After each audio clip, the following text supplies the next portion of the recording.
ஒரு அழகான சிறுமி தன் கைகளில் 2 ஆப்பிள் வைத்திருந்தாள். அங்கு வந்த அவளின் தாய், "நீ 2 ஆப்பிள் வைத்திருக்கிறாய், ஒன்று எனக்குக் கொடு" என்றாள்.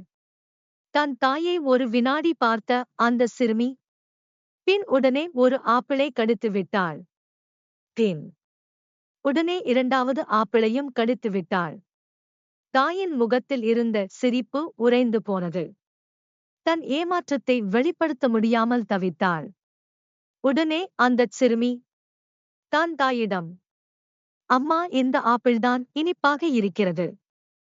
நீங்கள் இதை சாப்பிடுங்கள்" என்று சொன்னாள். நீங்கள் யாராக வேண்டுமானாலும் இருக்கலாம். உங்கள் அனுபவம் எவ்வளவாகவும் இருக்கலாம்.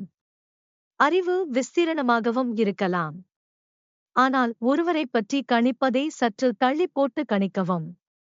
ஒருவர் செய்யும் செயல்களை வைத்து ஒருவர் நல்லவர் அல்லது கெட்டவர் என்று தீர்மானிப்பது நிறுத்துங்கள்.